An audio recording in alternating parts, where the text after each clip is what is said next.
Evening, it is 6:30 p.m., and I would like to call to order the February 15th, 2023 regular board meeting of the Niles, Maine District Library Board to order.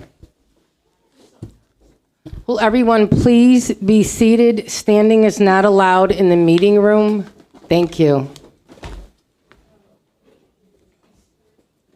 Where did that come? Margaret, please call the roll. Trustee Derblick, Here. Trustee Schoenfeld, Here. Trustee Makula, Here. Trustee Wazanski, Here. Trustee Olson, Here. Trustee Keene, Trustee Kittier. Present. Thank you. Item 3 on the agenda is the Pledge of Allegiance. Could we all stand for the Pledge of Allegiance? I pledge allegiance to the flag of the United States of America and to the republic for which it stands, one nation, under God, indivisible, with liberty and justice for all. Thank you.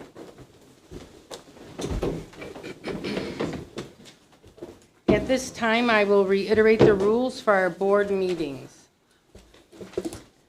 As board president and presiding officer, it is my responsibility Point of order. to preserve and maintain decorum at all times during official meetings of the library board. Your point of order is denied. As No such, surprise. this board will not tolerate outbursts and interruptions during our meetings. I am asking that each member of the public respect that and to conduct yourself accordingly. If, on the other hand, you do interfere with the orderly conduct of the meeting or you persist in disorderly, disruptive conduct, I will have you removed from the meeting. Any conduct which interrupts the consideration of library district business is considered disruptive, including but not limited to shouting out, clapping, snapping, hissing, etc. during the meeting. Public participation and comment will be permitted during the public comment portion of the agenda consistent with the library rules. Remarks shall be made from the speaker's podium only. Abusive and profane comments will not be permitted and will promptly be ruled out of order. If you persist, you will no longer be allowed to speak. The board vests in me, as the board president, the authority to terminate the remarks of speakers who fail to adhere to the rules.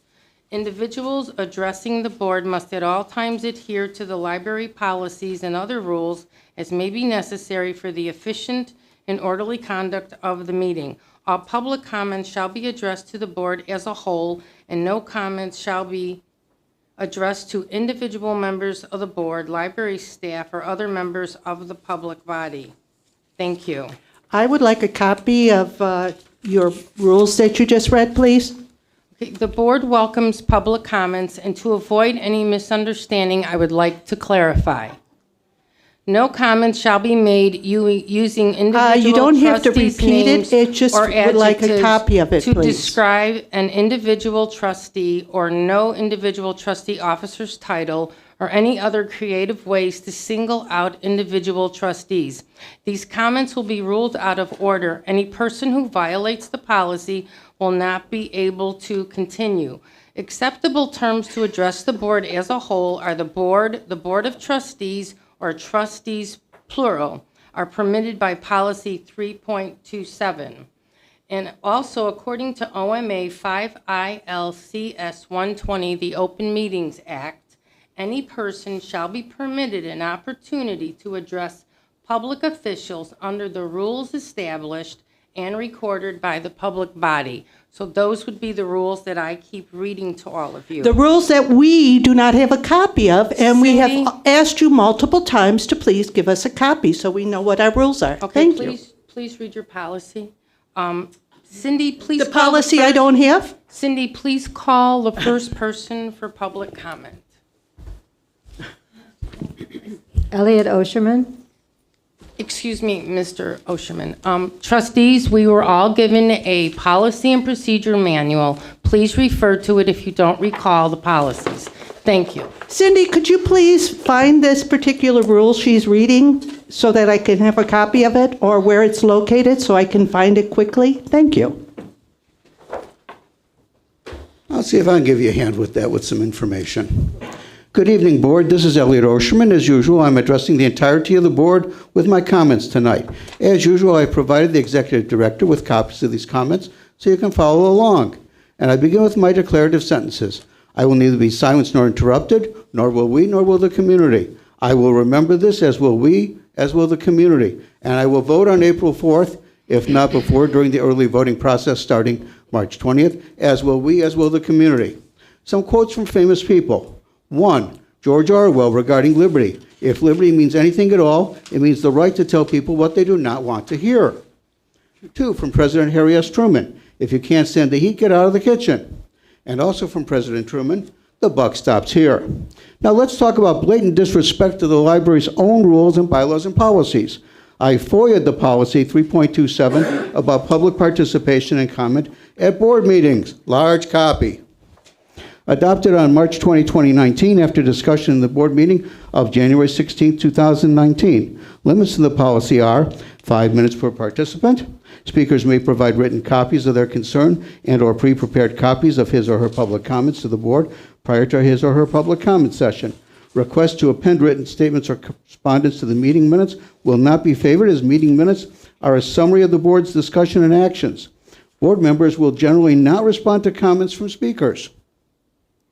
The board president or other presiding officer may respond to questions or as appropriate. Abusive and profane comments will not be permitted.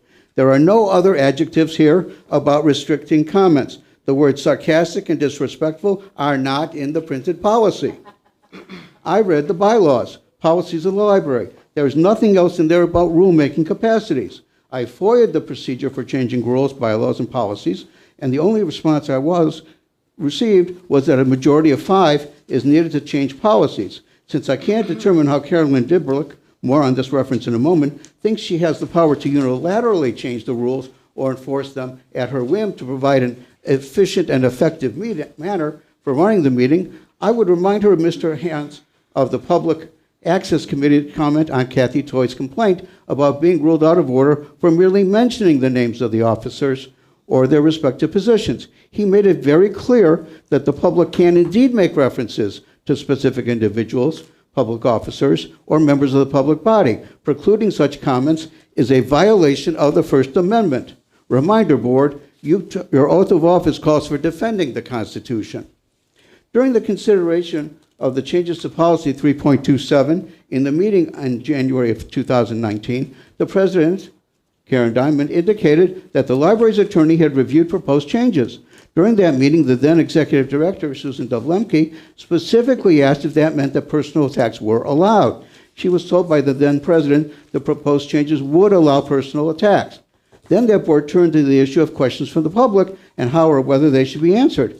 Go listen to the video. Again, January 19th, 2019. One member, she will go unnamed tonight, specifically commented that we should make the board more hospitable for public comments, and we should answer any questions the public brings to us.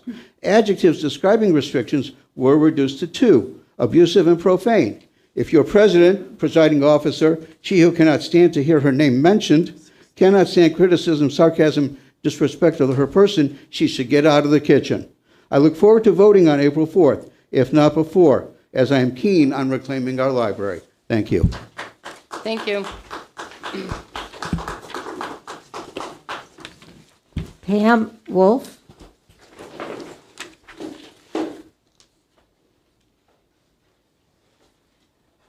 Hello there.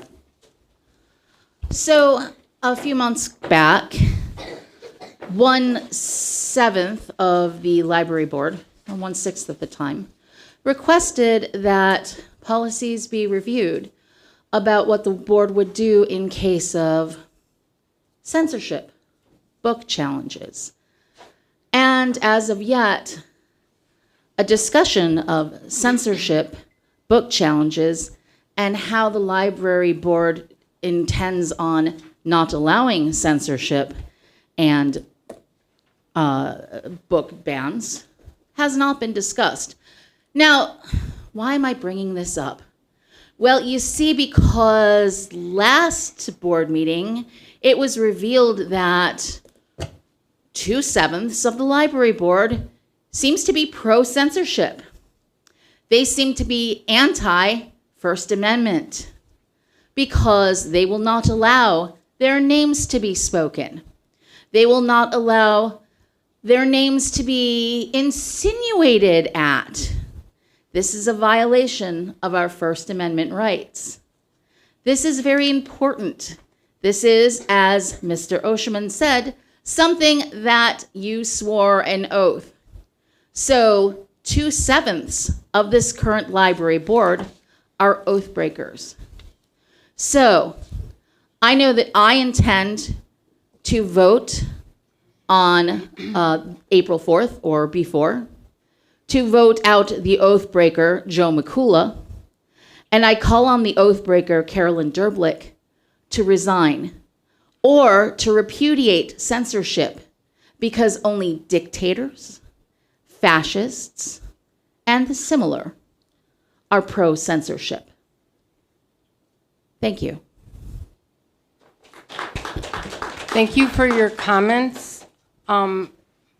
Ms. Wolf, as far as censorship, none of us have discussed doing anything about preventing any books from being read in this library. That's If you- exactly my point. If you were This isn't commentary time for If the board. I'm the president and I'm responding, if you were This is a present at a response time from the board. if you were present at a previous board meeting, you would have heard our my explanation I did. It of the wasn't an policy explanation. that we have protecting all of the Yes. books in this library. I was And listening to that. and it wasn't also, an explanation. well, it's hard to talk over you, so thank you for your public personal opinions. I appreciate it.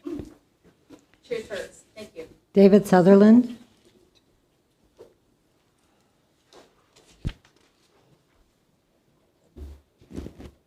Hello, board.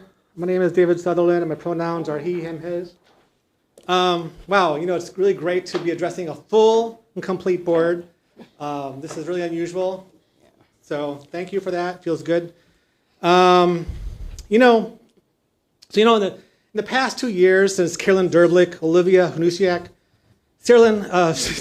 Suzanne Schoenfeld, and Joe McCullough took over this library board, there's been a lot of talk about, quote, pro and anti-library, right?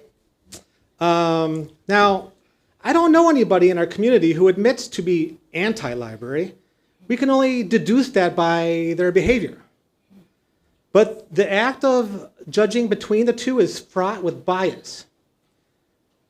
Was I or even am I pro-library when I waltz into this building and declare to the trustees, Derblick, Schoenfeld, and McCullough, hands off our library? I am the patron. I am the card holder. I utilize these resources. I have a personal interest. I. Like we've already heard so many times, the library is the librarians. The library is the workers. The library is the people with expertise to curate, maintain, and safeguard this community space. So what does that mean to be pro-library? I would say the experts in the best position to make that call would be the people who make this library. This library. You can tell who is anti-library by looking at who is hostile towards these people of the library at this library. And you can tell by being in community with the people of this library like human beings do. It's not rocket science, but it's just as difficult when we have been systematically isolated and individualized by white supremacy and capitalism. Are trustees Derblick, Schoenfeld, and McCullough pro-library? After 2 years of this, I can't really say anymore, or rather, I shouldn't, because pro-library is a verb. It means rising in solidarity. It means asking consent. It means defending democratic autonomy. It means being in community with the library, and that means the people working here of this library. Thank you. Thank you. Stephanie McDaniels. No S. Just McDaniel, singular. Oh, thank you. Hello, my name is Stephanie McDaniel, and I am an organizer with the Niles Coalition. We face two distinct threats to our local libraries. One is attempted book bans. The second is library defunding. Incoming American Library Association President Emily Drabinski recently illustrated this tactic of using culture war talking points to inflame concrete policy discussions. Namely, she said, it's a policy that constitutes censorship by another name, the defunding of public institutions, including the library. Even in this area, right-wing activists are pushing to have LGBT books banned. At the Lincolnwood, Downers Grove, and Lake Forest High libraries, they are threatened by the availability of knowledge that contradicts their view of the world. They want to erase our LGBT and Black neighbors, part of our community, from the library. So what do? First, hide the books. Second, cut the funding, or even shut the doors entirely. In fact, this library only spends $8 every month per person. In exchange, we get access to countless books, movies and games, newspaper and magazine subscriptions, arts and crafts, a meeting space, cooking demos, passport assistance, children's classes, technology rentals, one-on-one recommendations from librarians, and most importantly, a sense of community. Like Einstein, in fact, said, the only thing that you absolutely have to know is the location of the library. Here, right here, we can find everything we need to learn. And so far this year, it's already saved my family nearly $5,000. But the right half of the board has dramatically cut the budget, has decimated the staff, has made it impossible to maintain the standards of service that we deserve. They're preventing this library from being a lifeline for this community. And when the public speaks out, what do? Gavel them down. No, you cannot say my name. Why? Because of a law? No, because I don't like it. And I don't want people to know what I'm doing. They censor our speech at this podium. They censor the books we want to read. They censor our very ability to learn and grow when they sabotage this library. Thank you. Thank you. Steve Folga.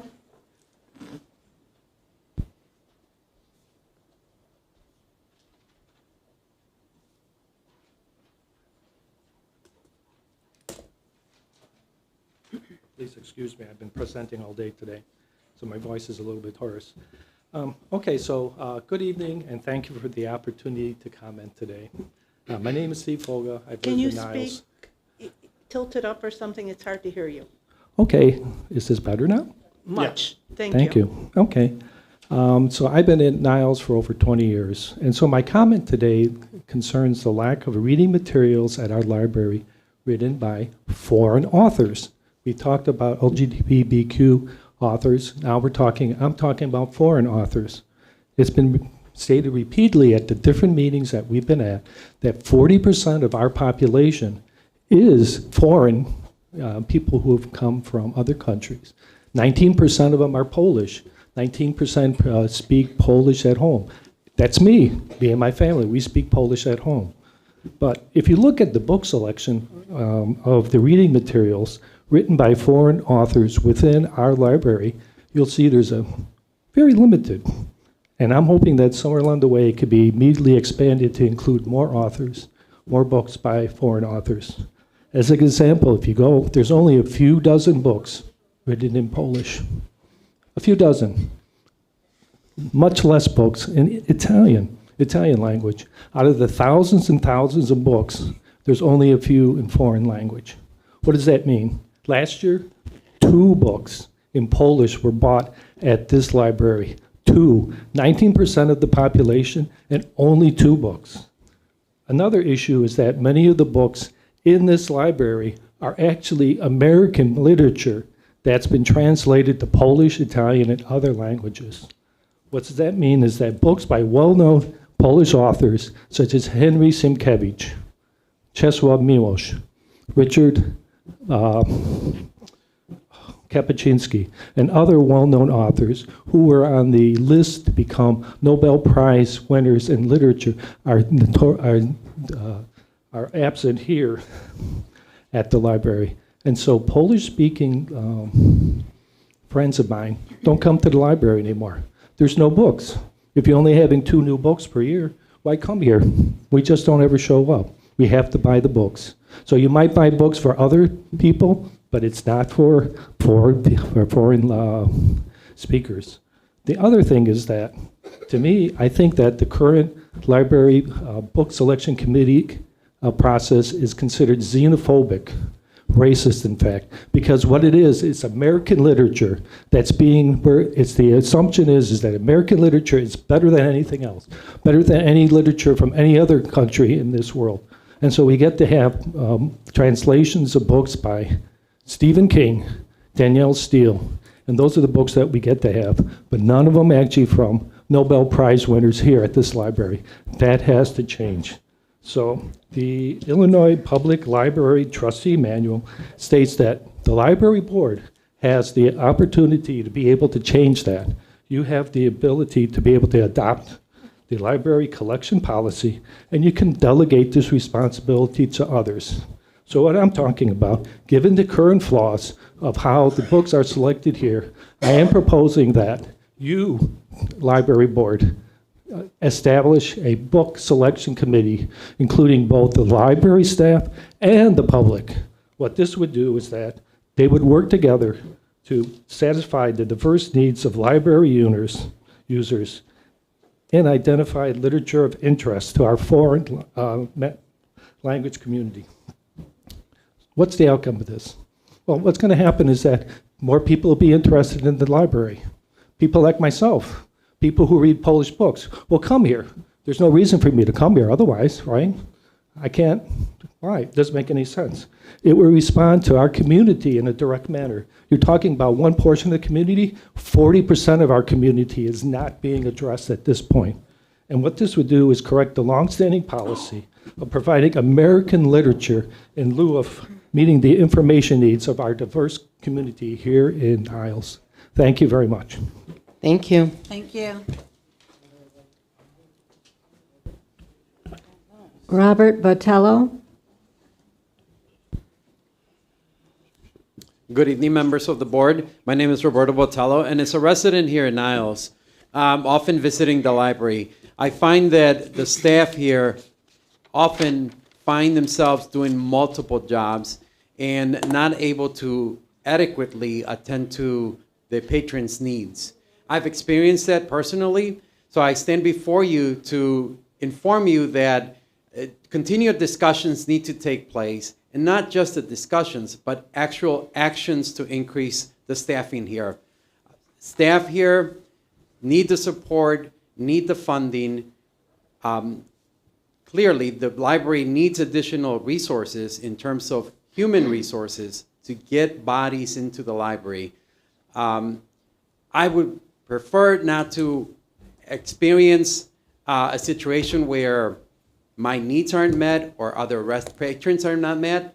And certainly, it's something that we can all benefit in terms of being able to access materials that we're looking for, materials that we need. One possibility is, again, getting more staff in the library. I stand before you to recommend that you take the necessary actions to increase staffing levels here at the Niles Library. Thank you. Thank you. That's everyone who registered to speak. Thank you, Cindy. With respect to the trustees, I would like to read the rules that govern the proceedings of the board. Point of order. Your point of order is denied. As usual. As you know, the rules of parliamentary practice comprised in Robert's Rules of Order govern the proceedings of the board. There are certain rules contained within Robert's Rules with respect to decorum. By reminding you of the rules, I hope it will lead to a more civil and productive debate, which is one of the most important concepts underlying parliamentary procedure. Robert's Rules of Order, number 7, debate states speakers must address their remarks to the presiding officer, be courteous in their language and deportment, and avoid all personalities, never alluding to the officers or other members by name where possible to avoid it. nor to the motives of the members. Additionally, Robert's Rules of Order, number 43, decorum and debate, states in debate, a member must confine himself to the question before the assembly and avoid personalities. All the trustees should refrain from disturbing the assembly, and you should encourage others to do likewise. Consistent with Robert's rules, I am asking each of the trustees to refrain from speaking until recognized, confine remarks to the merits of the pending question, refrain from attacking a member's motives. The measure, not the member, is the subject of debate. Address remarks through the chair. The application of Robert's rules is the best method to enable the Board of Trustees, with due regard for every member's opinion, to arrive at the general will on the maximum number of questions of varying complexity in a minimum amount of time and under all kinds of internal climate, ranging from total harmony to hardened or impassioned division of opinion. Thank you for your cooperation. Next on the agenda is approval of the minutes.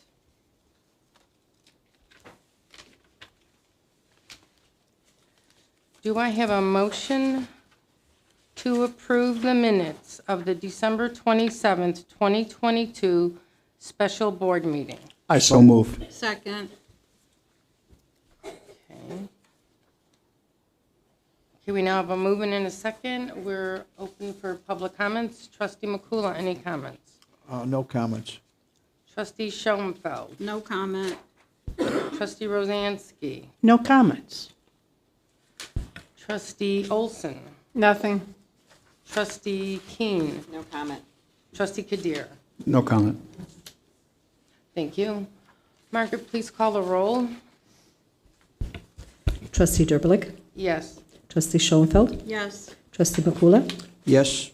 Trustee Rosansky. Yes. Trustee Olson. Yes. Trustee Keene. Yes. Trustee Kadir. Yes. 7 yeses. Passes. Thank you. Do I have a motion to approve the minutes of the January 18th, 2023 regular board meeting? So moved. Second. Thank you. We have a movement and a second. We now can have discussion. Trustee Makula, any comments? No comments on it. Trustee Schoenfeld? No comment. Trustee Rosansky? No comment. Trustee Olson? No comment. Trustee Keene? No comment. Trustee Kadir? No comment. All right, thank you. Margaret, please call the roll. Trustee Derblick. Yes. Trustee Schoenfeld. Yes. Trustee Makula. Yes. Trustee Rosansky. Yes. Trustee Olson. Yes. Trustee Keene. Yes. Trustee Kadir. Yes. 7-0 passes. Thank you. Okay, the next item on the agenda is number 6, payment of the bills.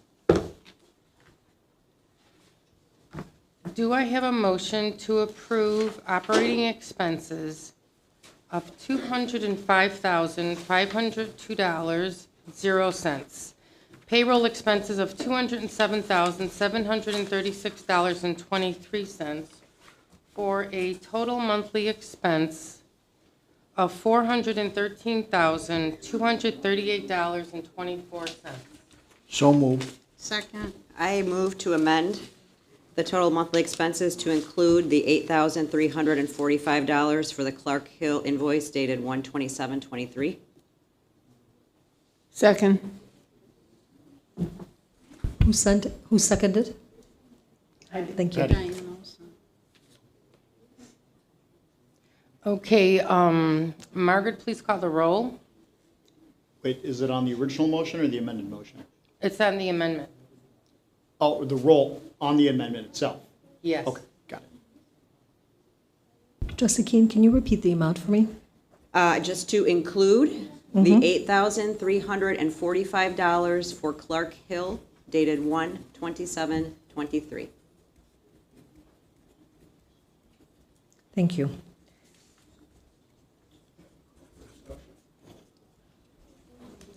Okay. Trustee Derblick. Yes. Trustee Schoenfeld? Yes. Trustee Makula? Yes. Trustee Rozansky? Yes. Trustee Olson? Yes. Trustee King? Yes. Trustee Kittier? Yes. 7-0 passes. Okay, thank you. I motion to amend the payment of bills for operating expenses in the total amount of $213,777.01, payroll expenses of $207,736.23, for a total monthly expense, which actually I haven't totaled, but my purpose for this amendment is there was a check written for $70 to the Chamber of Commerce, which has not been signed. So we would be deducting the $70 from the total amount. Do I have a move-in and a second? So moved. Second. Okay. So the motion already passed as amended. Yes, and I'm amending You that. can't do one. that after it's passed. It's already passed. Can't amend it once it's already passed. So I can't amend an amendment. We No, already the bill- voted No, it. you can't We already- amend amendment, but you can't do it, but you have to do that before it's voted on. Yeah, we voted, and so therefore we passed the whole budget of the whole amount. Oh, okay. Bills Well, are paid. okay, well, the check wasn't signed for $70. Well, now you've So- approved payment for it, you better sign it. So that will have to be taken up later. No, it was No, approved has and to be passed. signed. It has to be signed. Okay, you can't sign a check something if it's not in the budget. that was not approved in the budget. It was Why? approved What was it tonight. for? You just approved it. It was, no, the You just budget passed it. was passed. It is in the budget. It's under professional development, which I have a total for. Okay. I have amount of money to spend on professional I development, know. and You that is cannot- part of it. You cannot choose to pay a bill, or you cannot choose to allocate funds to a account that was rejected to be part of the budget, which was. It wasn't rejected. Yes. When was it rejected? How- We have a part in the budget. We're fighting over where- $70 here. It doesn't matter. Can we- Chamber of can we just move Commerce on? was removed from the budget. We paid for their fee this No, year, it which wasn't shocked the removed crap from the out of budget. me. Well, And now you let's- refuse well, to what we pay need for to do is this? clarify, because we have all the notes from the budget. It was listed in the items, the individual items, so let's clarify that. This The was fact that paid you through have professional used- development. The fact that you have Professional used development. professional development to pay something that was removed from the budget does not make it acceptable. Do we have professional I don't development think- under the budget? We'll look Yes, we into do. that. Have to go- Yes, have to we go do. into That. the library staff. I Not think problem. the We will look treasurer, into your it. duties are to sign the checks that have been Yeah. approved, and the treasurer, if he does not do that, could be in a hot seat. Yeah, and since this was approved, it needs to be signed. Okay, and the board needs to follow its budget. That's why it was approved, It and that's is why. in the budget. She just stated it's Okay. coming under professional development. We have money in professional development. It was Okay, we used can for look the into Chamber this of further. No Commerce. sense No, in because you're arguing. going to Thank delay you. it to figure out you won't have to pay it. It's not fair. This was spent for staff to do something for staff development, personal development. Never mind. I don't want to. Thank you. I don't want to lose The my director temper. has decided where it's coming out of, and we have the money in that line item, and the treasurer now needs to sign the bill since it And was it's approved. done. So there we go. Your personal feelings about the chamber are inappropriate in this The instance. budget is the item at hand here. We No, need to you are check the way out budget. of Professional line. We development. need to check the No. budget.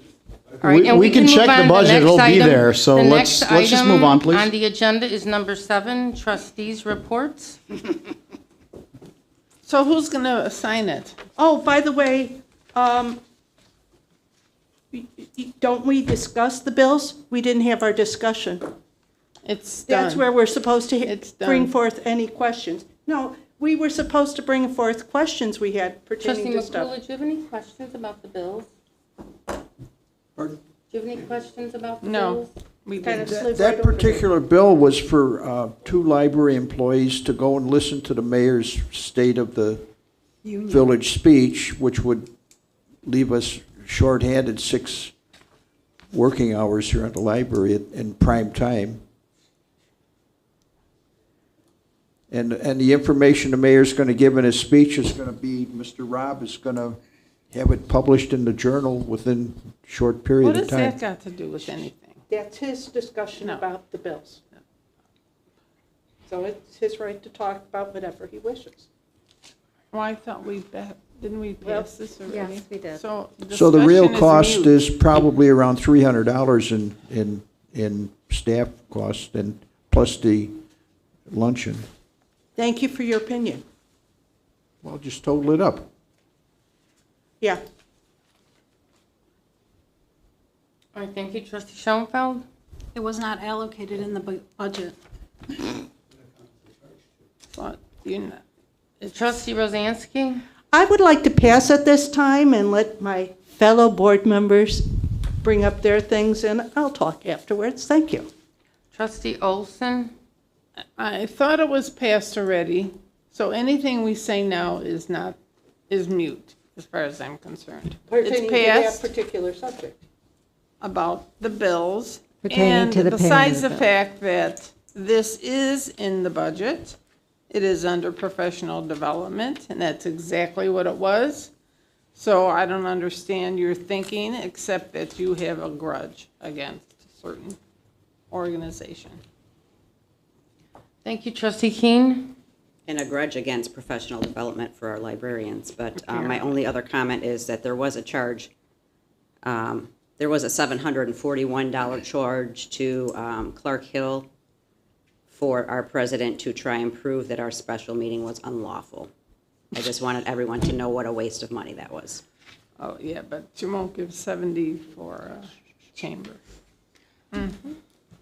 Trustee Kadir? I'd like to add a couple of points to Trustee Keene's comments. Number one, the president, when asked at the special meeting whether she consulted with any attorneys regarding the agenda for the meeting, she answered that question in the negative. Secondly, I would like to remind the president of the board that any attorney who is paid for out of library funds represents the library. And as interpreted by public representatives, that means they represent the board as a whole. As confirmed to me by the library's attorney, Dennis Walsh, who is not the subject of this particular charge, that means that no trustee can consult any attorney from the library or from the library's attorney to determine or identify a strategy by which they may thwart the objectives of any other trustee. In other words, if any one of us wants to go to a library's attorney, we have to be doing so for the purpose of clarification, for the purpose of understanding, not for the purpose of saying, well, this other faction of trustees wants to do X, Y, Z. How do I stop them from doing that?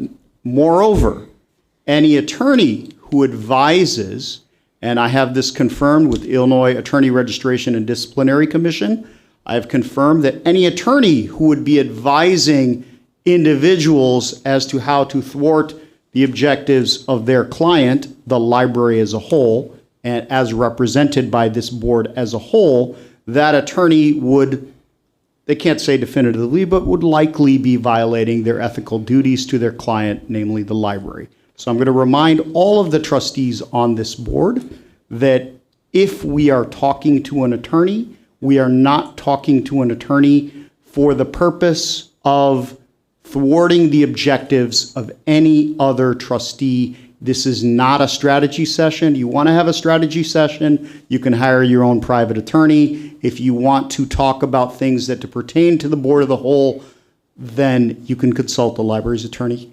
as needed. Okay, thank you. Trustee Kadir, just some clarification. I wasn't commenting on any specific May I instance. please- are you Yeah, you finished? can. I Thank just you. wanted to say I'm One, not commenting your on any comment- specific. Your comment that I answered in the negative about contacting an attorney about an agenda item, that is correct. I did not utilize an attorney to create the agenda item that I was questioned about, and that still stands. Okay. Secondly, your comments are not accurate. Your opinions of what you believe took place, or your opinions. I didn't of state what anything you about what think- took place. Of what you think the purpose of my my contact with an attorney was is also incorrect. I didn't But thank you say for your what your purpose opinions. was. Thank you. Can I have my turn now? If you'd like to speak, please do. Yes, I would. Thank you very much for asking. Yeah. I won't discuss the fact she said no lawyer was talked to, because she already said, oh, she quoted something different, so I'm dropping it. But we were charged $741. That's 2 hours of legal time because of multiple questions. I don't know, one question from a specific board member sitting to my left. And yet, she is not accepting this, that the fact that our person who's on the board, who happens to also be an attorney, stated the fact that legally the lawyers are for the whole library, therefore their questions or answers should be for the whole board, not one specific person pertaining to the special board meetings. Thank you. I want to clarify, can I clarify one point? It's up to her. She's the... Can I clarify? Please. I was not intending to imply that a question regarding whether something is done properly is out of bounds, because that, to clarify that, is this done correctly or not, that pertains to the business of the entire board. I was simply reminding everyone that anything that is strategic should not and cannot be discussed with individual goals in mind. I was stating it was out of bounds. Thank you. When you spoke, Mr. Kadir, it sounded like you did. I chose my words carefully. That's all I'm saying. I got that impression, though. Well, let's move on. That says a Okay, lot. next item on the agenda, number 7, trustee reports. A is president's report. I did want to comment that I received several residents have contacted me during the month of January that there seemed to be some difficulty locating our programming, and I wasn't sure if maybe towards the end of January, if there was something wrong with the website when residents searched for the programs that were scheduled. 1 or 2 programs were all that showed up from the last week of January till the end of the month. So I was wondering, was that something? No, not that I'm Isn't that aware of. something you should have talked Out about of the before we got ordinary? here? If I asked that question, you would tell me not to talk about it in So the I meeting. would just like to bring that up. Apparently searching on the website wasn't working. I don't know. if Notice that how was she doesn't temporary. listen to us. Thank you. Do you know what, Trust- what program it was? It was actually what programs were scheduled for the days. They were looking for programs to attend in January, and I believe it was starting around the 23rd, all the way through the end of the month. And all that kept showing were 2 programs, the same 2 programs. Maybe it was their computer. So Issue. I just wanted to bring that up. That's Okay, all I you're done have with your today. report. I know it's been a warmer than usual January, so I'm sure our residents would like to get out and about, and just wanted to mention that. Next are trustees' reports. Trustee Makula, any comments? No comments. Trustee Schoenfeld? No comment. Trustee Rosansky? Of course I have comments because I'm here quite often. And I'm sorry if it's too loud for you. But, yes, just last week I was here 4 times. My trustee report is, I've spent a lot of time at the library. Whatever time of day I'm here, there are always cars. One thing I did, I came in last week with a friend to help her sign up for an appointment for a passport. She was very grateful that we have that service. Nitwits were contacted and asked to please make sensory muffs for Alzheimer's patients. And this group is fantastic. They really stepped up to the plate. And last week, I went with one of our staff and we donated at least 20 of these sensory muffs for that group of people. I can't say enough about the people who are part of that club. They really, really are concerned for their neighbors. The workshop on making wreaths out of book pages turned out fantastic. That was a well-attended program, and everybody's wreath, they were all beautiful. Once again, we had a Valentine postcard for the staffs. Please send one to your favorite librarian or other staff member. That is open for the rest of the month, if I've read that correctly. Makers Fest is Sunday, the 26th, from 1 to 3:30. Unbelievable the amount of stuff we're going to have available for people to observe and to participate in. Please come. I also wanted to talk about the fact that this month's Take and Make was a Valentine kit. Really cool. Thank you very much. Thank you, Trustee Olson. Yes, I continue to use the digital offerings that are provided by the library, audiobooks and the yoga, and most recently, a virtual presentation was sponsored by the Adult Services and Outreach Services, and it was entitled Overcoming the Winter Blues Through Meditation. Programs such as these are provided on a regular basis, so if you don't see them or can't find information in our library newsletter, perhaps you can look online at our website. They're all worth your time, and I suggest attending and viewing many of these presentations. Thank you. Thank you, Trustee Keene. I just wanted to remind everyone it's Love Your Library Month, and Patty already mentioned the postcards that are out in front. If you come to the library, you've probably seen them out there in the foyer, so grab a couple and tell a librarian what thing they've done that's special.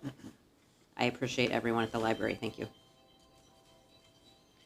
Thank you, Trustee Kadir.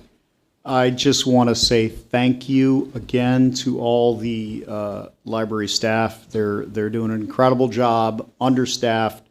They have way more on their plate than they are paid to do. And so just want to give a little anecdote again for Margaret's help. You can just say told little story or told short story. I came in with my daughter maybe a couple weeks ago. Just to, she had a project for school. She needed a book for the next day on Queen Victoria, I believe it was. And she went into Kid Space and she just went right up to the desk. My daughter's pretty precocious and outgoing the way I am. And she just, I think it was Kate Levinson who was at the desk at the time. And she's just like, I need a book on Queen Victoria. Kate literally did not have to look it up, did not have to do anything. She literally walked right to the exact spot where the books on Queen Victoria were, age appropriate as well. She showed her, here's, one that's, 200 pages long, here's another one that's shorter. She showed her the text inside to say, hey, this one is bigger print, So I asked my daughter to, read a few of the words and see which one you're comfortable with, to which one you want to check out. And then she sat down at the table and started reading the books before she even checked them out, because she was so excited that she got her books on Queen Victoria in 3 minutes. That's what the librarians at this library do.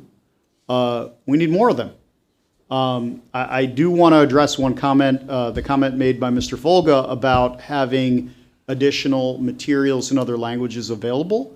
I am 100% in agreement that the library should serve all patrons.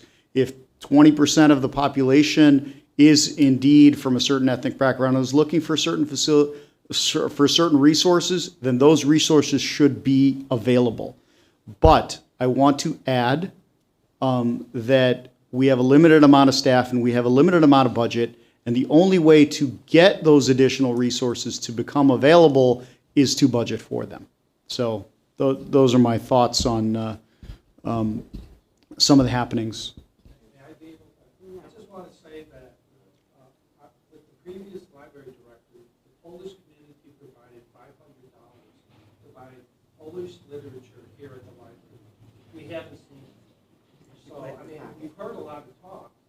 That's why I'm talking about having the public involved in this. So that Excuse me, President Zerblick, do you want to take care of this maybe? You're free to contact me. I have my trustee address, and I'll help work with you to get that done. Actually, I think we should allow the executive director to look into this matter, and she could advise You are just us. the pot calling the kettle black. Thank you. Why don't you let her allocate where the professional development goes then as well? Those are both her Okay, job. Trustee Kadir, did you have any other comments? That was my report. That's all. Thank Thanks. you. Trustee Schoenfeld. I just want to say one thing. I would like to thank Rachel Kolanis for helping students find part-time jobs. I think that's a wonderful idea to get the community involved with students and to find experience for them for their first-time jobs. And then also I want to thank Christina for the attendance for the Polish movie. There were 72 attendees, which is fantastic. And then the Thanksgiving Share Program is for Caring. They did 114 views for the wonderful cooking demonstration. Christina does several Polish Excuse me, Trustee Rosansky. activities. Please don't interrupt. Well, I'm just saying. Trustee Schoenfeld, are you? And I like, Well, we've one more had many thing, of I like the new idea for the new books that are coming out. And I just feel that with the staff selecting these new books, I feel that you should incorporate them holding the book, showing what their actual interests are, so they know who we are as in the library. Can I ask Can you please? Can I ask a please- simple Not question? right now. Oh, wait a Trustee minute. Schoenfeld. I have to talk to the Other director. people have Thank you. talked. Trustee Rosansky, would you like to speak now that Trustee Schoenfeld is completed? Yes, thank Thank you you. so much. I have one question, and that is, how in the heck and where in the heck are we supposed to show these pictures? We used to have them I in the know we have a lobby. Faces and Places, which was drastically shrunk to the point where residents tell me they don't even know what the heck the classes they're signing up for because they don't have descriptions anymore because the pages were so condensed. And yes, we can put stuff on Facebook or our website, I guess, but as far as the chapter 1, unless somebody's willing to put the money out to actually have space in there so people can see this stuff, that's out. Thank you for your comments. Are there any other comments by any other trustees? As far as chapter 1 goes, they're not utilizing the space very Thank you, effectively. Joe. Trustee Rosansky, please stop interrupting. You know, They're not using the space right. Thank you. Thank you. I'm sorry, Trustee Makula, are you finished? no. Okay, please continue. They have 4 pages, 4 sheets of paper, 8 sides. About at least 40% of it is got pictures and all kinds of stuff not related to programs. It's not used effectively. They don't go out to the margins.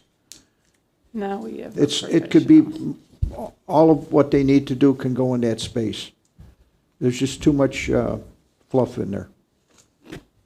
Now we have a designer. Okay, thank you. The next item on the agenda is the treasurer's report. Trustee McCullough. January is the 7th month of our budget year. We received $1,402,042 in income. At the close of the month, we had $13,079,779 in cash and investments. Salaries for January were $211,074. Employee fringe benefits were $50,665, for a total of $261,739. We had purchases of $43,334 in library materials in January. That would include books, but apparently not Polish books. Total purchases this budget year are $359,027, which is an increase. We increased from the previous year quite a bit. Library operating expenses for January were $37,001. General and administrative expenses were $28,973.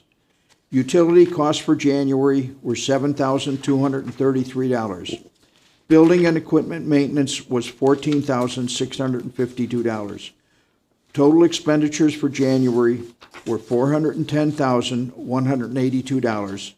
Total expenditures for this budget year to date are $2,957,859. Thank you. The next item on the agenda, number 8, the director's report. Cindy, did you have any additional information you would like to share regarding your reports? Yes, one moment, please.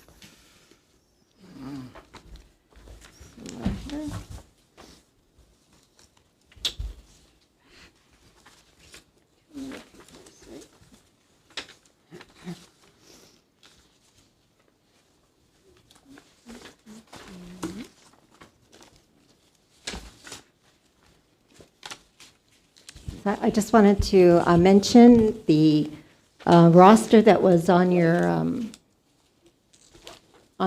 place there. You'll notice that I have labeled each. I have added seat labels with the actual terms of the seats for the trustees. So this will facilitate future elections and making it much easier to determine vacancies, since it's the actual trustee seat that gets filled, and it can be, if someone resigns and someone then is put in that seat, it sort of changes the roster, but it doesn't actually change the seat and when the seat is up for election. So if that's confusing, you can just call me, but it's off a spreadsheet, and that's what it means, so it looks different. But the numbers don't necessarily mean anything except they're from the spreadsheet, and it was based on going back in time to like 2015 and when the seats were actually last elected and trying to figure it out. So it's just sort of bookkeeping. You don't have to pay much attention to it. I just wanted to make a note of it. Thank you. Let's see. So I do actually have comments from the 2 supervisors who attended the leadership luncheon and what they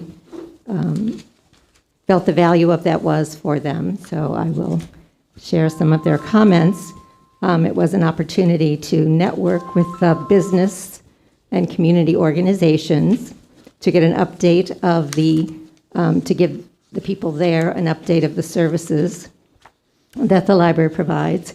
Professionally, the Digital Services Department, who does work with some of the business owners and people who are trying to start businesses to use our services. So it was important, they felt, to keep up to date with what was going on in the community. We do have people coming into the library asking about what's going on in the community. And I think it's important that the staff know what is happening in the village. No disrespect to the newspaper, but not everything gets into the newspaper, so it's helpful to actually be there. Sarah in particular was interested in learning about the Niles Teen Center being moved and the revitalization of the plaza at Village Hall and the post office to include public gathering space. So she appreciated learning that. And Victoria, who stepped in for Mary Kay, who was not able to make it at the last minute, who works with the exhibit upstairs, was interested to find out and talk to the other artists that were there and to Katie Snyder to share information about some of the art projects that are going on in the village and what the plan is for the future. So all of those things are important for our staff to be aware of. So it's a great opportunity to participate and learn about those things. This was at the chamber luncheon. So the statistics are in the packet, so if you have any information, I'll be happy to answer questions. Or any questions, I'll be happy to give you information. Okay, Trustee McCullough, any questions on these reports? No questions. Trustee Schoenfeld? No comment. Trustee Rosansky? No, thank you. Trustee Olson? No. Trustee Keene? No questions. Trustee Kadir? Just want to comment by saying thank you to Cindy. Thank you. All right, thank you for that. The next item on the agenda is number 9, new business. Wait, what happened to The per capita grant application. Now we're on new the business. per skip. capita grant? Or that's not on here. I have Well, that was part of my report. If you had any, do you have questions about that? Oh, got it. Okay, Oh. sorry. Sorry, I thought we were talking about it separately. Well, I just want to know, yeah, the per capita grant, The per capita grant application was part of my report. It's been submitted, so I give you a copy of Yeah. what has been submitted. yeah, I saw it. I did read it, and I think it's worth reading all of Cindy's comments.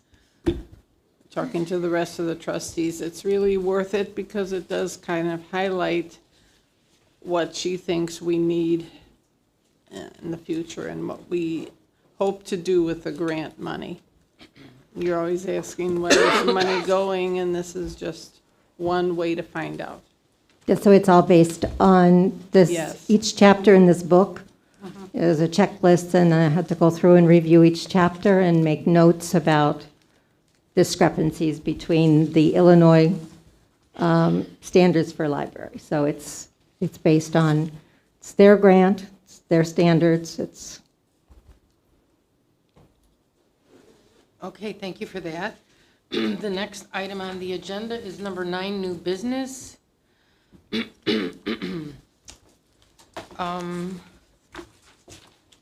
Do I have a motion to approve policy 3.04, borrowers and borrowers cards, to include the Public Act 102-0843, also known as Cards for Kids? So I move. Second. Oh, okay. Okay. Anyway. You weren't fast enough this time, buddy. Thank you for that. Okay, Trustee McCullough, do you have any comments? We're conforming with the state law that was passed, I believe, in the legislature last session. And as far as the number of people that really qualified, it would just be people that are not taxed in a library district. Yes. Is that correct? It's for the unserved areas. Right. Yes. And in our area here, there's not many people that are not in a library district. They're either in Glenview or Des Plaines or our district or Park Ridge. There or are Skokie. some, but there's not There's as not lot a as lot of other people. areas, yes. Right. There's not a lot of people. So we may end up with issuing 10, 15, 20 cards at the most. I don't know. I don't even know if it'd be that many. Maybe not. So this is actually directed towards, particularly towards children under 18 years of age. Right. So, Right, so, around Washington School, there's like over 100 kids that this would qualify for this. right, but those people in that area there would actually be closer, I think, to go to the Glenview Library than ours. Well, maybe some of them, but. Yeah, some of them. So Okay, Trustee Schoenfeld, any comments regarding this? comment. Trustee Rosansky? Knowing from working for a school how this normally operates, and back then, the school used to have to pay for our students who were in an unincorporated, and it was close to $300 a student. Usually, the library they get their card from is the library that serves their school at large. So if the majority of them go to a school that's in our district, our library would be the one that would be responsible. Therefore, if they attend, majority of them attend another library, such as Des Plaines or Glenview, they would go there. That's how they figure it out. Thank you. Thank you. Trustee Olson? Yes, I totally agree that we should be funding these cards for kids because when you think about it, our strategic plan, which we don't talk about, emphasizes doing this very thing because part of the strategic plan is to expand community engagement and to provide as much material to as many people as possible. That's in our strategic plan, long lost document that we ignore. But yes, we should go ahead and do this. Thank you. Trustee Keene? No comment. Trustee Kadir? I have a couple comments, just explanatory on Trustee McCullough's comments. So basically, this covers people not who are in, actually, and on Trustee Rosansky's comments, this covers people not who are in an unincorporated area, but who are not covered by a particular library district. So I, for example, live in an unincorporated area of Maine Township, but I am covered by this library district. That's how I'm on this board. There are people who are kind of in these little gaps where this library district, say, covers up to here, and then there's this little section which no library district covers. So this is addressing only those individuals, number one, and then only kids who are under the age of 18 amongst that population. And so again, as Trustee Rosansky mentioned, schools want to get kids library cards. We want kids to read. Great thing. And so we don't want to have the schools say, well, this kid, they live in this area, so they get a library card, but this other kid, what's your address? It's just a lot easier. Okay, everybody's eligible. And then, whether Glenview serves that particular school or whether we do or whether Des Plaines does or whoever else, that's decided, again, divvied up by where the majority of the population is. And then because we have relationships with some of these other libraries, someone with a Glenview card can use our library, someone with our card can use the Glenview library anyway, so it really doesn't have a significant impact one way or the other in terms of if they're closer to Glenview, they'll go to Glenview anyway, even if they got their card from us and vice versa. So that's just explanatory as to how this works, as far as I understand the system as being explained to me. So. Okay, thank you. I do believe we need to adopt a written regulation as far as what we are actually agreeing to here. It's called the non-resident library card. And I would like to see in writing what exactly we are adopting. Is it just to waive non-resident fees for persons under the age of 18? What specifically is this board authorizing us to do? I'd like to see The that, the highlighted area. That's exactly, I'd like to see, I think what we're that, doing. excuse me. I'd like to see that exact statement, because as I read through this, there are different options, and each library could create its own regulations. So what you're saying is on the agenda packet, in the agenda packet, This is our policy, and this is updating the policy. That's highlighted. 3.4. Number can I 5. put the policy in layman's terms? I just handed it to her. please Let her stop read it. all this interruption. Okay, I Cindy, was go ahead, thank you. requesting. So policy 3.4, borrowers and borrowers' cards, this is our policy. Item 5 is non-resident cards, so that is how we handle non-resident cards, it's by formula. And then the Cards for Kids law that was passed earlier allowed for students in households that fall at or below the U.S. Department of Agriculture's income eligibility guidelines to qualify for a card without a fee.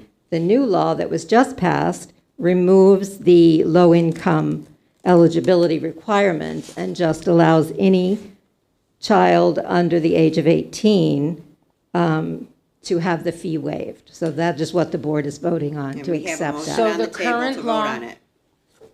So where it says current law, which was, That would be taken out. so you are removing that? Yeah, Okay, that would so be taken now- out. And the new law, so this language that says the non-resident fee is waived for a resident in an unincorporated area under the age of 18 is Okay. exactly what it would say. So it is specific to the unincorporated area. Now, is non-resident always unincorporated? Well, if they live in Niles, they're automatically a card holder. So what was the question? My question is, according to the breakdown of this Public Act, it keeps referring to non-resident library card fees. So are you saying if you live in an unincorporated area, that's the only time you're a non-resident? Some Cindy, Do I have permission to address this? A non-resident. I would rather Cindy look into it. So this is a non-resident of the district, right? So you're out, a non-resident of our district. So if you are outside of our district, you would be in an unincorporated area, because if you were in an incorporated area like Glenview, you would go to the Glenview Library. So it's an for the unincorporated area and the people outside there, because if they were in our district, they'd get a card. So they're non-residents, and they're on an unincorporated area, because if it was incorporated, they would have a library. they're in an So unincorporated is- area that's not covered. Isn't that the? Right. Because there are unincorporated that are covered. They pay Yes. taxes to our library. Exactly. But there are unincorporated areas that do not pay library taxes. So they're non-residents. That's what we're referring to. Right. Okay, so a non-resident, though, could come from Chicago, correct? Not to No. this library. No, Not, they get So a the Chicago term card. non-resident isn't. A Chicago patron has the Chicago library Yeah, card. they would the, get the Chicago. term non-resident here means a person who lives in an unincorporated area that is not otherwise covered by another library. So it's a subset of all, so there's a universe of unincorporated areas. The term non-resident is a person who lives in a subset of that unit, which is also not covered by a library. So And it it's the also first says right line there, of number 5. unincorporated. If you go to number 5, this whole thing is under number Okay, 5. number 5. And the first line says, a non-resident card may be purchased by non-residents living in unserved areas. So we're talking about unserved areas. Okay. We're talking about non-residents, and we're talking about kids under 18. Okay, perfect. Thank you for that. Okay, I think, are there any more comments from the trustees? I guess not. Margaret, would you like to call the roll? Thank you. President Jerblick, Yes. Trustee Schoenfeld, Yes. Trustee Makula, Yes. Trustee Rosensky. Yes. Trustee Olson. Yes. Trustee Keen. Yes. Trustee Kadir. Yes. 7-0 passes. Thank you. Thank you. The next item on the agenda is 9B.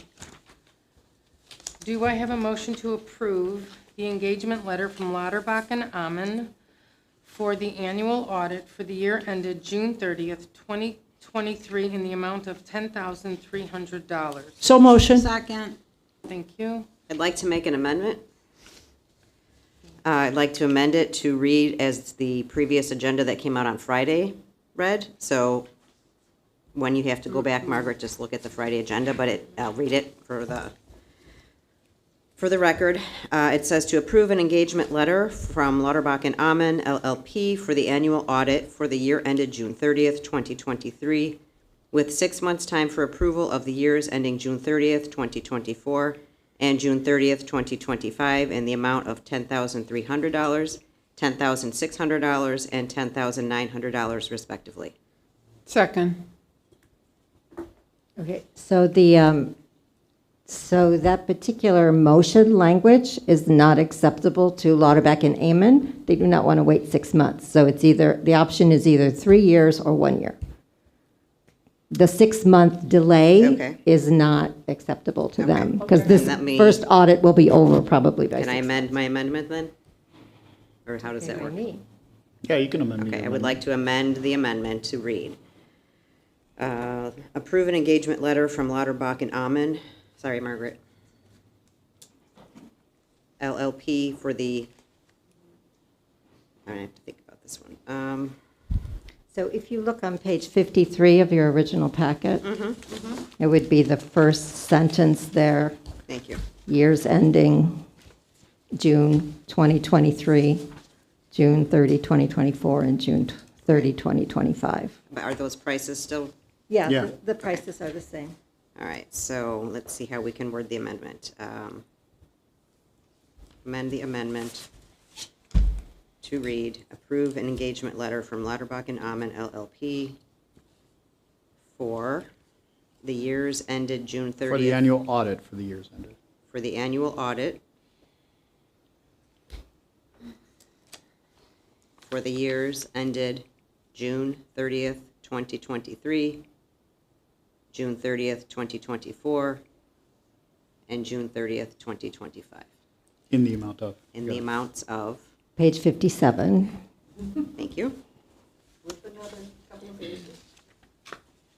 10,300, 10,600, and 10,900 respectively.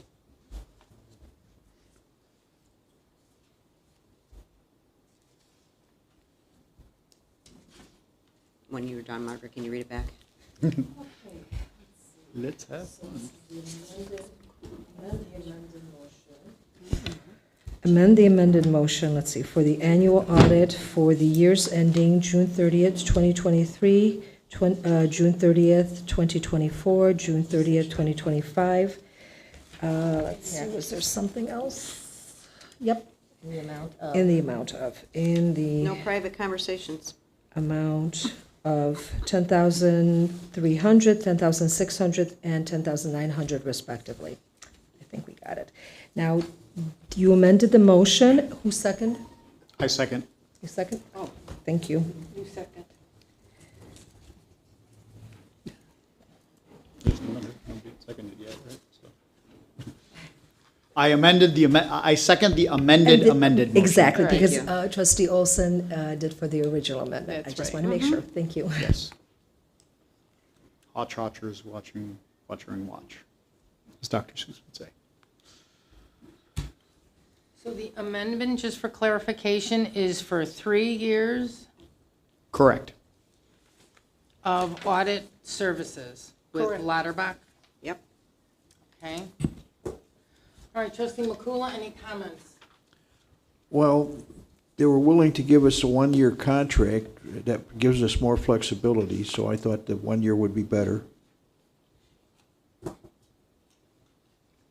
Trustee Schoenfeld? No comment. Trustee Rosansky? I need to think, because to be honest with you, this reminds me of back when you guys voted not to accept them before. And then we had to go back and ask them to please consider us again. So that's it. I'll let somebody else talk. Shirley, Trustee Olson? No comment. Trustee Keen? Yes, I mean, this was on the agenda originally, and then it was taken off without our notice, without our notification. I feel like we were given the opportunity to engage this company for 3 years. We've used this company for many, many years. I know that half of the board didn't want them to come back, and we were in jeopardy of not having someone to do the audit, and they were very amenable and came back and did a wonderful job for us. One of the partners' wives is the person who did accounting for us for free before we had an accounting firm here. So I think loyalty plays into this, but I also think that securing a contract for 3 years might save us money in the long run. We know how much it's going to cost us. Things are going to go up. There's inflation. So I think this is a smart thing and a good thing to do. Thank you. Trustee Kadir? I think the price increases in the contract are very, very reasonable. We're looking at a very small percentage increase compared to what typically people like accounting firms do in terms of their annual increases. So the fact that we lock in a 3-year contract, I believe, is very likely, no guarantees, of course. They did an excellent job. It's very likely to save the library money, maybe a significant amount of money, maybe $500,000, maybe even more than that. So why not lock ourselves in to a good contract? Okay, my only concern about a 3-year contract, when the majority of the board members will not be here in about 40 days, I don't know that that's a decision we should be making. A 1-year audit contract, and then the new board could determine in what direction they would prefer to go, is why Quite a large the assumption you're auditor- making about who's going to be here. Is why the auditor already decided that he would go with a 1-year contract, and next year, when the new board was elected, we would go at 3 years. Can I please make a comment? By all means. I find it ironic that at this particular time, our president is concerned about our new board. Really? When it came to voting on whether we would let our new board vote on whether they want to have that flexibility with our levy, they all voted it down. So that just concerns me. They're considerate of the new board when it's to their convenience. Can I add an additional comment? Go right ahead. I think our job is to serve the best interests of the library now and not worry about what's going to happen in May. And so I think that this decision is going to ultimately save the library money. And that's a good thing if we're getting the same service for a lower cost. And so therefore, I'm in support of it. The new board will be locked in. That's fine. Maybe I'm a part of that. We'll see. We'll find out in April who's a part of that new board. But I don't think the new board is going to decide, that, oh my God, they locked us into an accounting contract that was $500 here, $500 there. Again, we want to try to save money where we can, and we need to not worry about little nuances of this nature. Okay, thank you for your comment. Margaret, please call the roll. Trustee Derblick? No. Trustee Schoenfeld? No. Trustee Makula? Yes. Trustee Rozansky? Of course. Thank you for asking. Trustee Olson? Yes. Trustee Keen? Yes. Trustee Kadir? Yes. 5-2 passes. Thank you. Thank you. Next item on the agenda is 9C.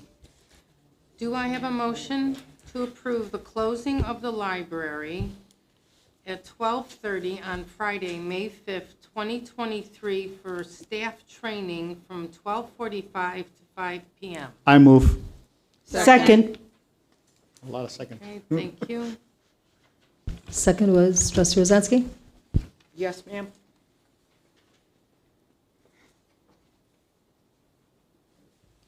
Trustee Makula, any comments? Yeah, I can't see why we can't have, let's say, 3 sessions of training and leave the library open and staff the desks. We have staff 5 desks or 4 desks and let the patrons come in and self-serve themselves, and we'll have some people on the floor. There's no reason to close it. It can be done. I mean, our number one task is to serve the public, and we can be flexible in doing this. We can have maybe 2 or 3 sessions and have the balance of the people on the floor. We don't have to close the whole library. It's not going to take many people to operate. We don't need to have, people putting books back on the shelf or whatever. Some of that could stop temporarily. My suggestion is we do it piecemeal and not close the library. All right, thank you. Trustee Schoenfeld?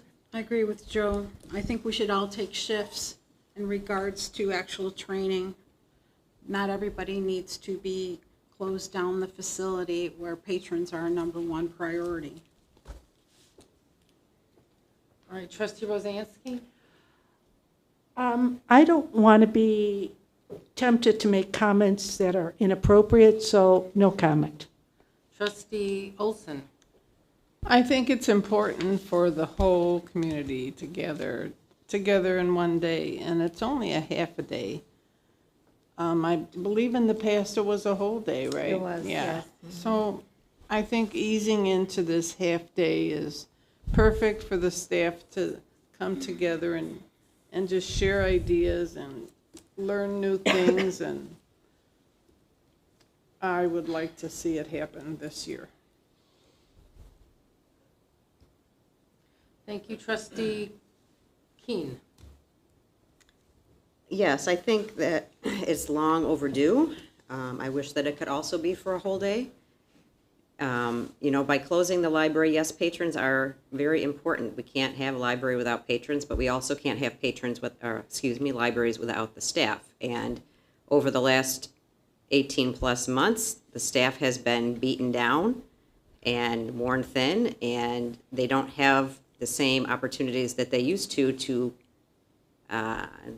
convive, and they say that word in Spanish because I say it to my kids all the time, but like to get together and to live together and to experience things together and be a family. And when you work in a place like this, or in lots of places, even in a bank, you can have a work family. They can't have a work family when they can't get together because there are so few of them that they're not even in the department with someone else a lot of the time. So to do it in shifts doesn't make sense, especially in this time right now when they haven't been able to be together. Being together also, you learn from each and every person that's in there, so you're cutting the learning when they're not all together. You can't have a conversation with one person who has maybe that little nugget that you need to hear. You don't know who that person is until you're in that moment. It helps, it's the idea that 2 brains are better than 1, right? Or 4 eyes are better than 2. It's just compounds. The knowledge compounds itself. So by splitting it up, you're denying the community all that extra knowledge that people are going to get. And I think that's really a backwards idea. Trustee Kadir? I'm going to agree with Trustee Keene and Trustee Olson. I believe that the synergy in training, the more people you put in a room together, you get positive feedback loops that create synergy that then benefit all the people in that training, number one. Number two, we're already short-staffed. So the idea that we can take half the people off our already short-staffed staff and then still run a functional library is asking for disaster. So we need to, we need to suck it up and close the library down for a short period of time so that ultimately better trained staff can more effectively serve patrons. It's done on a Friday afternoon when the library closes at 5 p.m. anyway. The time is selected in such a way to try to minimize the impact, but it's something that has to be done, and it has to be done properly. And then number three, from a training perspective, there probably is a cost savings associated with doing it all at once rather than doing the same thing 3 times. So I'm frankly a little surprised that those who are very strong proponents of cost savings are looking at these measures which will actually result in cost savings and objecting to them. Can I make another comment? I would say that 3/4 of the people are not going to know that the library's closed this day, and they're going to show up here, and they're going to be inconvenienced. We could have 6 people on the floor or 5 people on the floor checking out books, and you can have your meeting in this room here or somewhere else. And if you're saying the whole staff, do you mean the people that work on the weekends and the evenings are all going to come into this meeting? I don't think so. No, we don't always have 100%. No, you're probably going to get 60%. So it doesn't matter. Well, but the people that aren't able to come would not be able to come here to work either. Or have those part-time people substitute on the floor here for a few hours and cover it. Don't close the library. Right, but if they work on the weekends, they can't get here on Friday. Pardon?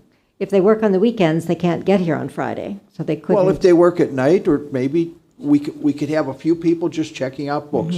That's it. That's all we need. People serve themselves when they come here. They don't need help for a few hours, maybe. All right, I would like to make some comments. Because you're going to inconvenience 200 people that might come here to get something, and they'll see the doors closed, and they'll just waste an hour. Carolyn would like to make her comments. Trustee Rosansky, quit interrupting everyone. Well, Joe can quit yakking on and telling us the same thing over and over. McCullough, were you finished, or did you have more to say? I'm sorry, she was... I don't know. She's interrupting everybody all the time. Of course, Joe. That's my goal. That's your job. Okay, I would like to make a couple of comments regarding our staff training in the past. I do realize, according to some of the trustees, you're familiar with closing the library. All the years we have had training and closed the library, we had about half of our staff attend this training staff day. So half of the staff doesn't attend. They must need to be trained. What I'm also trying to understand is, in today's world, companies that have thousands of employees also are bound by training. There's all sort of mandated training that everyone's required to go through, and I'm sure the library has its own set of training requirements. And it's usually done today by modules. Companies don't close for the day to train their staff. They figure out how to have it occur during a normal working day. And I think that the library should try to realize the opportunities out there, especially when you think of the hundreds of thousands of dollars that we spend on technology. We should be able to train our staff by not closing the library. We just closed the library for the Christmas holiday and the New Year's holiday, and we inconvenienced so many residents. They weren't aware the library was closed. They couldn't prepare for their weekends, and I don't see. Well, I didn't get those comments. Did you get comments from people on that? Yes, I don't see why we didn't share them. Once again, well, when we were standing out by the door waiting to get in, even for your special board meeting on a Friday, there were parents with little children coming to the library thinking we were all standing there to come to visit the library. Again, they didn't realize we were closed. So I think it's a disservice. I think it's time for the library to move into the 21st century. Staff training does not need to occur by shutting down the library. We should be able to do both, and we need to look into it. Can I make a comment, please? She's still talking. Okay, sorry. Can I make a comment, please? Sure. I just want to add that if we had the funding to pay for modules, maybe we would start looking into that. We have plenty of funding to cover training. If you look at the budget, there's plenty of money to cover all of this. These generalizations are inaccurate. Please look at the budget line items. Can we please vote now? Can you please let me know where in the budget it says that we have training module Look at coverage? the budget line items. and I'm see how asking much you, since money- you're saying it's there. Read the budget and look at the monies that are not being spent. We're under budget because remember, if you look at the statistics prior to COVID, we are still down patron attendance almost 50%. So all this overworked staffing and how many different jobs everybody's doing, I don't know why, because we don't have the patrons coming back to the library. Read the statistics. So we're making all these contradictory terms. Public is believing it, and none of it's Yeah, factual. no, that's not true. What you said's not true. Whatever. Read the reports. Can we vote now, please? No, I have a comment as well, a rebuttal. I just want to ask one question. Go ahead, I Diane. mean, I think Trustee Keene was speaking. It's all right, Diane, go ahead. okay, Diane, go ahead. I'd like to ask our director. Carolyn mentioned that every time we've had this in the past, maybe only 50 people showed. Is that true? 50%. No, I think our 50%. turnout is we usually don't have maybe 20% that can show up, who have other jobs or things like that, but it's more than 50%. No, that show no, up. if you look at the reports, it was always listed in the highlights, or whatever it used to be called before I made I that don't think so. highlights. If you I'd look like in to those see it. reports, please, look up, just go No, into all the previous yeah, years. You look it up Go and in- show me, please. Go into the previous years and pull out the highlights the Okay, previous please do director would that. comment. Please do that. I'd like to make another comment. Can I Becky have my was turn? going to say Oh, sure, something. sorry. So I think I'll take the director's word for how many people show up. But, I'm sure that the library staff is doing training modules, like bloodborne pathogens, sexual are doing- harassment in the workplace. Those things do happen. So don't say that they don't happen. They do. The kind of things that we're trying to do in a half of a day, not even, in 4 hours of a day, are things that don't happen online.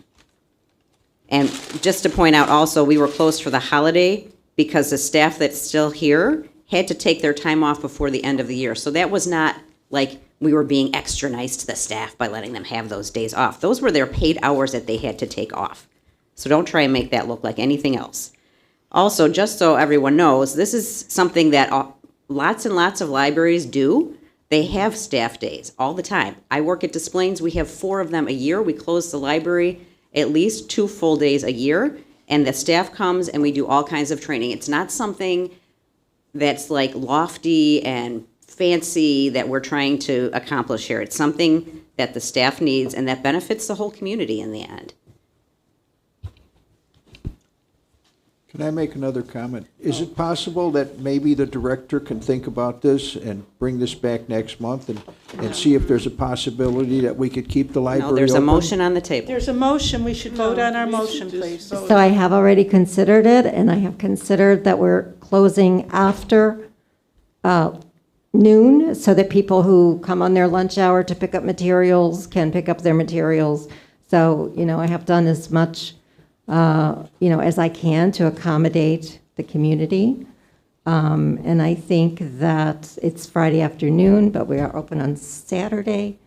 We do put signs up to let people know. It will be on the website, it will be in social media.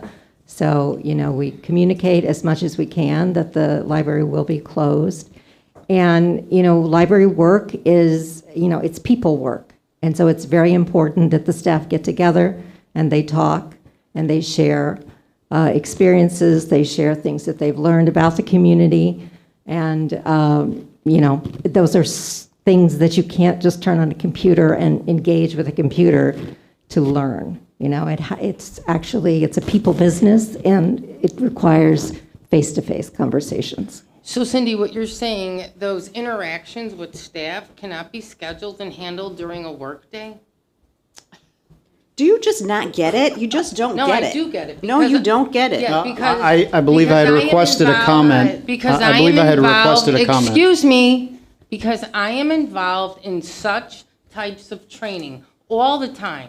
Companies can do it. I get it. What kind of Everything's company not- is that? Everything's not a module. What kind of company is that? All sorts of corporations. Well, give me an example. Like, corporations School have a lot of, districts. yes, School a lot districts, of we would training. close for the day Okay. for training. So go It ahead is- and say school it is- districts again. It is possible for you to reevaluate your staff, who's going to interact for what purpose, and have it scheduled during the course of a day. We have plenty of staff. Well, you can see by reading the highlights, there is a lot of staff training done throughout the library and constantly. We do $60 a course, which they aren't paying for. And This is getting together for a Right. specific person, And a that's what purpose. I just agree, vote. and that's Let's what I'm just vote. suggesting. That have- we reevaluate the possibility of doing that during the course of the day and schedule our staff that aren't part of this get-together to handle the flow of patrons.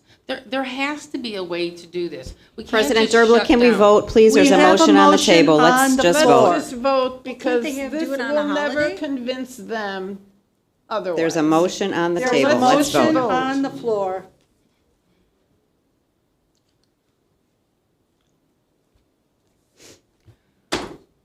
Okay, Margaret, please call the roll.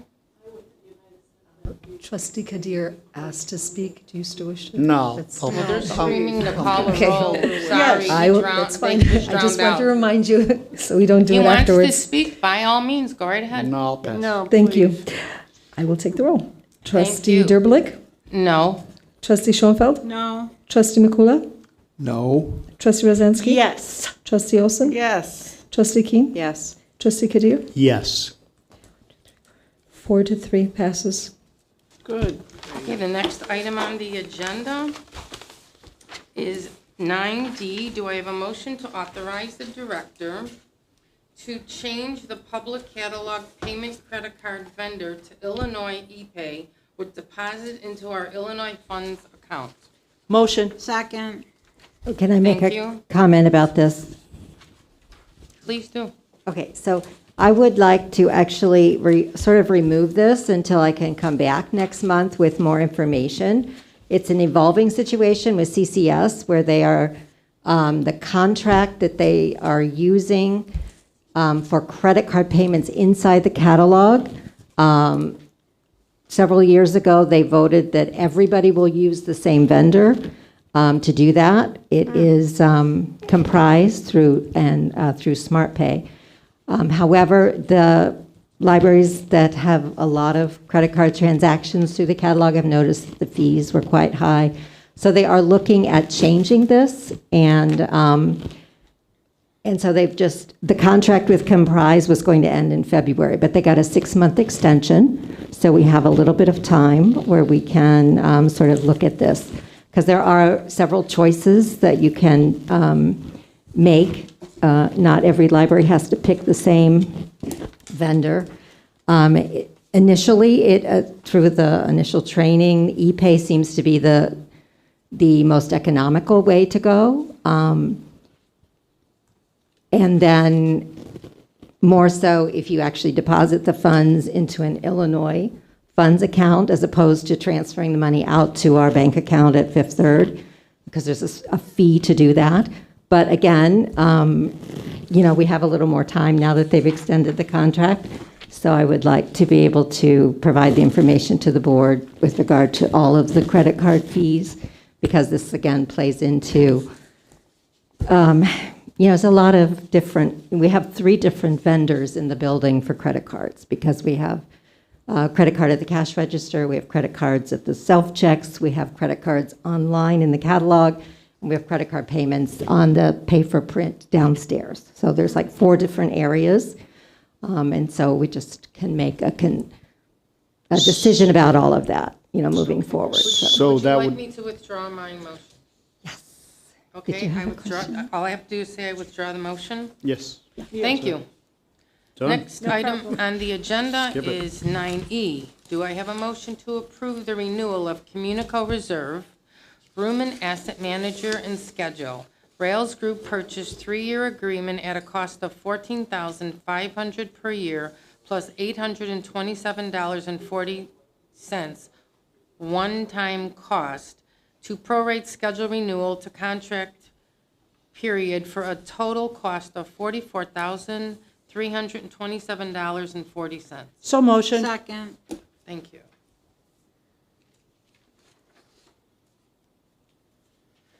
Okay, Trustee Makula, any comments?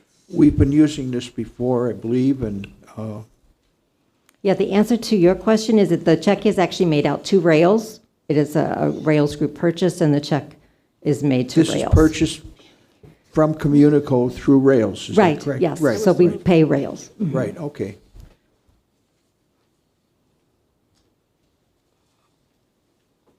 Okay, Trustee Schoenfeld? No comment. Trustee Rozansky? The only thing I could say is whenever we do something through Rails, it's usually a better deal than we can get going out on our own, so it's a good thing. Thank you. All right, thank you. Trustee Olson? No comment. Trustee Keene? Yeah, Communico is a really important part of what happens in the library, so I'm glad that Rails is giving us this opportunity. Thank you. Trustee Kadir? No comment. Thank you. Margaret, please call the roll.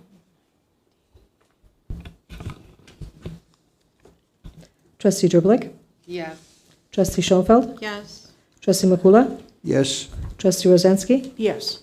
Trustee Olson? Yes. Trustee Keene? Yes. Trustee Kadir? Yes. 7-0 passes. All right, thank you. The next item on the agenda is number 10. All right, do I have a motion to go into executive session for the discussion and review of the collective negotiating matters between the public body and its employees or their representatives, or deliberations concerning the salary schedules for one or more classes of employees? I so move. Second. Thank you. You were quicker this time. Good for you. My trigger finger's getting faster. We're getting quicker, buddy. Glad to see it. Okay.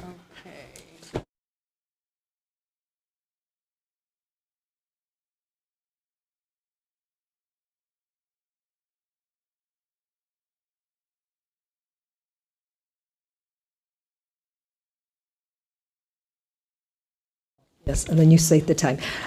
Trustee Driblik? Yes. Trustee Schoenfeld? Yes. Trustee Makula?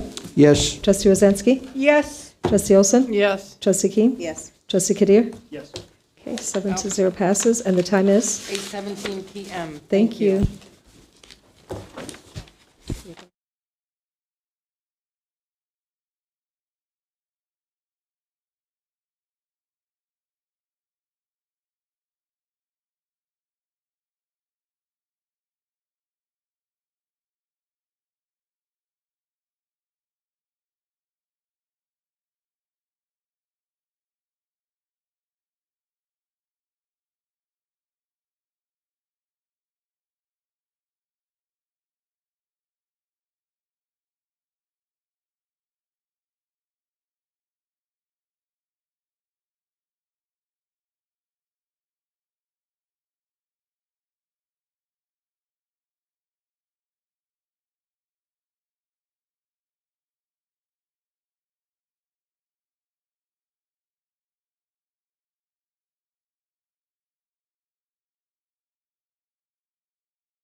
Microphone. We'll return to open session at 10 o'clock. Do we call the roll? I think we usually do, yes. Okay, thank you. Cindy, please call the roll. Trustee Derblick, Here. trustee Schoenfeld, Here. trustee McCula, Here. trustee Rosansky. Here. Trustee Olson. Here. Trustee Keene. Here. Trustee Kadir. Here. Okay, the next item, thank you. The next item on the agenda is number 11, Other. Just a reminder, Other is the time for trustees to make suggestions about items not on the agenda. Other is not for personal comments, insults, or questions which will be ruled out of order. Thank you. Trustee McCula. No comment. Trustee Schoenfeld. No comment. Trustee Rosansky. No comment. Trustee Olson. Nothing. Trustee Keene. I have two quick things. One is a request that if any one of us is sick, that they please wear a mask during the meetings, especially when sitting face-to-face with people. And the other one is to make sure that all trustees please check their email, because there is something that came in this evening from the Citizen Advocacy Center with concerns about the public comment policy. Make sure to read that. That's all. Thank you. Trustee Kadir? No comment. Do I have a motion to adjourn the regular I board move. meeting? Second. Okay. Cindy, please call the roll.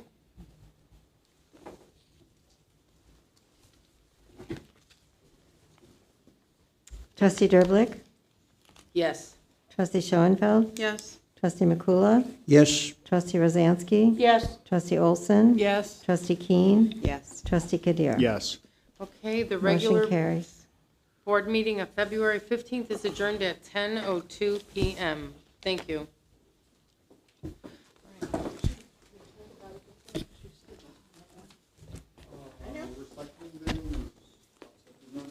There's one in the kitchen, yeah.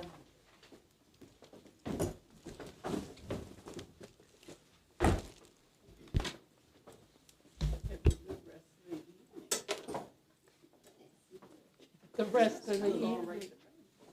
10 o'clock. Although we've had where we've come home later. I still remember the night I didn't get home until 1. I know. The night that we're living in